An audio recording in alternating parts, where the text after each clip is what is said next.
எல்லாருக்கும் நமஸ்காரம். ஸ்ரீமன் நாராயணியத்துல தசகம் 60 பார்க்க போறோம்.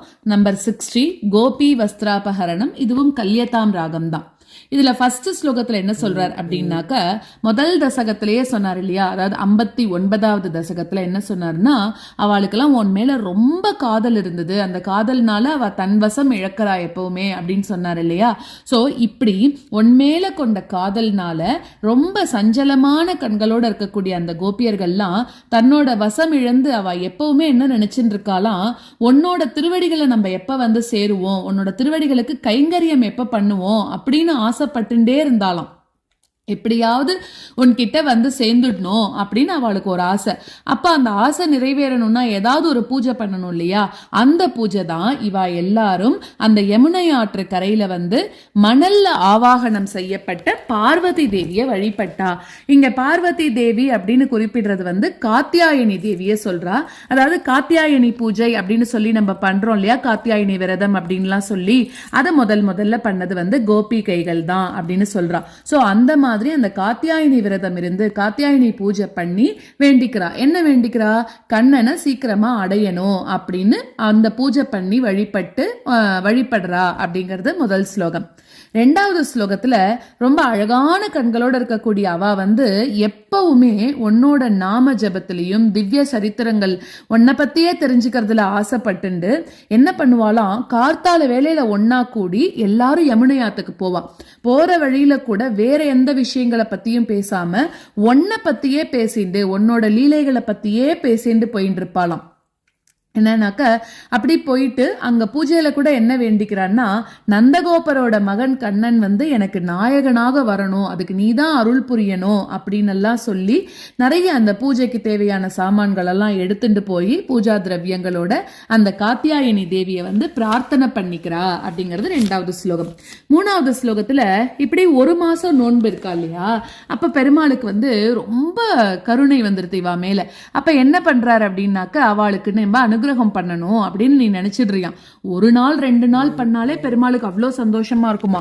இதுல இவ வந்து 30 நாள் பண்றா இல்லையா, அதனால பெருமாளுக்கும் ஒரே ஆசை இவாளை பார்க்கணும், இவாளுக்கு வந்து அனுகிரகம் பண்ணணும் அப்படின்னு. அதனால அவர் என்ன பண்றாருன்னா, அவ எல்லாரும் குளிச்சுட்டு இருந்த யமுனை ஆற்றோட கரைக்கு போறா. அதாவது குளிச்சுட்டு இருந்தான்னா அன்னியோட பூஜைக்கு அவ தயாராகிறா. 30வது நாள் பூஜை. சோ அதனால அன்னைக்கு அவ தயாராயின்னு இருக்கா, குளிச்சுட்டு தான் பண்ணணும்ன்றதுக்காக குளிக்க போயிருக்கா. அந்த இடத்துல வந்து நீயும் போற அப்படின்றது மூணாவது ஸ்லோகம். நாலாவது ஸ்லோகத்துல அவளோட நோன்பு முடிஞ்சதுக்கு அப்புறம் அவ என்ன பண்றா அப்படின்னாக்க, அவளோட அந்த ஆடைகளை அவிழ்த்துட்டு யமுனை ஆற்றோட கரையில வச்சுட்டு அந்த யமுனை ஆற்றுல நீராடிட்டு விளையாடுறதுக்கு ஆரம்பிக்கிறாளாம். ஸோ அந்த இடத்துல வந்து அவ என்ன பண்றா, எல்லாம் நோம்பெல்லாம் முடிஞ்சா விட்டு திருப்பி போய் அந்த யமுனை ஆற்று கரையில போய் விளையாடுறதுக்காக போறான். அப்ப அந்த விளையாட போகும்போது என்ன ஆகுறதுன்னா, அந்த இடத்துல அவ தன்னோட துணிமணிகள் எல்லாம் கழட்டி வைக்கிறாளாம். அப்போ அவ என்ன பண்ணிட்டா, எதிரில் பார்த்தா டக்குன்னு ஒன்ன பார்த்துடுறாளாம். அப்ப பார்க்கும்போது ஒன்ன பார்த்துட்டு அவளுக்கு ரொம்ப வெட்கம் வந்துடுறதாம். 5வது ஸ்லோகத்துல அதையே சொல்றார். அப்படி வெக்கம் வந்ததுனால அவன் என்ன பண்ணிட்டா, உன்னோட மூஞ்சியை பார்க்க முடியாம தலை குனிஞ்சுட்டாளாம் அப்படியே. அப்ப நீ என்ன பண்ணிட்டனாக்க, தலை குனிஞ்சுட்ட நேரத்துல அவ கரையில அவுத்து வச்சிருந்தா இல்லையா அவளோட துணிமணி எல்லாம், அதெல்லாம் எடுத்துண்டு அவளை அப்படியே பின்னாடி பக்கம் ஒரு திரும்பி பார்த்துண்டு ரொம்ப விளையாட்டா நீ என்ன பண்ணிட்டன்னா ஒரு மரத்தோட கிளைக்கு ஏறின்ட்ட. அதாவது அவளால வரவும் முடியாது இல்லையா, அப்படி அவளை வந்து நான் பாரு உன் துணியெல்லாம் எடுத்துன்னு போறேன்னு விளையாட்டு காமிச்சிருந்தே மரத்து கிளையில ஏறிட்ட அப்படிங்கிறது 5வது ஸ்லோகம். இப்ப இந்த ஸ்லோகங்களை கத்துண்டுடலாம். மதனாதுர சேதசோன்வகம் பவதங்கிரி த்வயதாஸ்ய காம்யயா யமுனா தட சீம்னி சைகதீம் தரலாக்ஷ்யோ கிரிஜாம் சமார்ச்சிச்சன். மதனாதுர சேதசோன்வகம் பவதங்கிரி த்வயதாஸ்ய காம்யயா மதனாதுர சேதசோன்வகம் பவதங்கிரி த்வயதாஸ்ய காம்யயா யமுனா தடசீம் நிசைகதீம் தரலாக்ஷ்யோ கிரிஜாம் சமார்ச்சிச்சன். யமுனா தடசீம் நிசைகதீம் தரலாக்ஷ்யோ கிரிஜாம் சமார்ச்சிச்சன். மதனா यमुनातुरचेतसोऽन्वहं भवदङ्घ्रिद्वयदास्य काम्यया यमुनातटसीं निसैकतीं तरलाक्ष्यो गिरिजां समार्चिचन् मदनातुरचेतसोऽन्वहं भवदङ्घ्रिद्वयदास्य काम्यया यमुनातटसीं निसैकतीं तरलाक्ष्यो गिरिजां समार्चिचन् तव नाम कथारथा समं सुदृश प्रातर उपागता नदीम् उपहार शतैरपूजयन् दयितो नन्दसुतो भवेदिति तव नाम कथारथा समं सुदृशः प्रातरुपागता नदीम् तव नाम कथारथा समं सुदृशः प्रातरुपागता नदीम् उपहारशतैरपूजयन् दयितो नन्दसुतो भवेदिति उपहारशतैरपूजयन् दयितो नन्दसुतो भवेदिति तव नाम कथारथा समं सुदृशः प्रातरुपागता नदीम् उपहारशतैरपूजयन् दयितो नन्दसुतो भवेदिति तव नाम कथारथा समं सुदृशः प्रातरुपागता नदीम् उपहारशतैरपूजयन् दयितो नन्दसुतो भवेदिति इति मासमुपाहितव्रताः तरलाक्षीरभिवीक्ष्यता भवान् करुणामृदुलो नदीतटं समयासीत् तदनुग्रहेच्छया इति मासमुपाहितव्रताः तरलाक्षीरभिवीक्ष्यता भवान् इति मासमुपाहितव्रताः तरलाक्षीरभिवीक्ष्यता भवान् करुणामृदुलो नदीतटं समयासीत् तदनुग्रहेच्छया करुणामृदुलो नदीतटं समयासीत् तदनुग्रहेच्छया इति मासमुपाहितव्रताः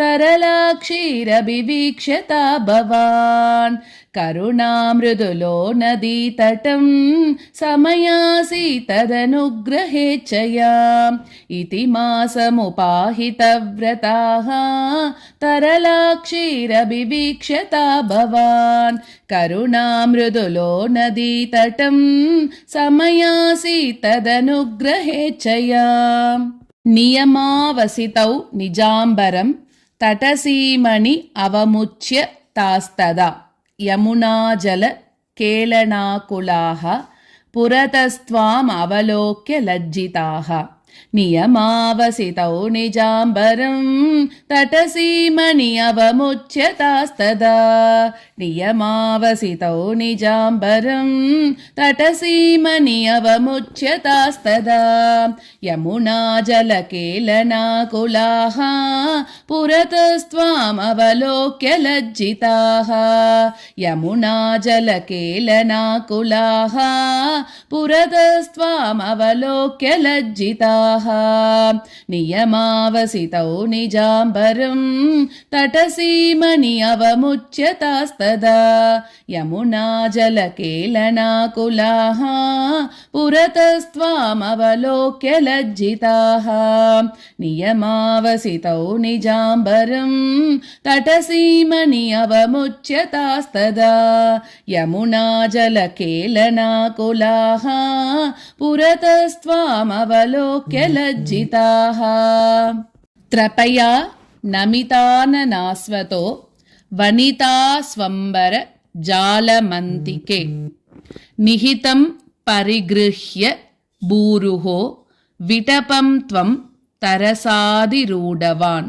त्रपयानमिताननास्वतो वनिता स्वम्बरजालमन्तिके त्रपयानमिताननास्वतो वनिता स्वम्बरजालमन्तिके निहितं परिगृह्य भूरुः विटपं त्वं तरसाधिरूढवान् निहितं परिगृह्य भूरुः विटपं त्वं तरसाधिरूढवान् त्रपयानमिताननास्वतो वनिता स्वम्बरजालमन्तिके निहितं परिगृह्य भूरुः विटपं त्वं तरसाधिरूढवान् त्रपयानमिताननास्वतो वनिता स्वम्बरजालमन्तिके निहितं परिगृह्य भूरुः विटपं त्वं तरसाधिरूढवान्।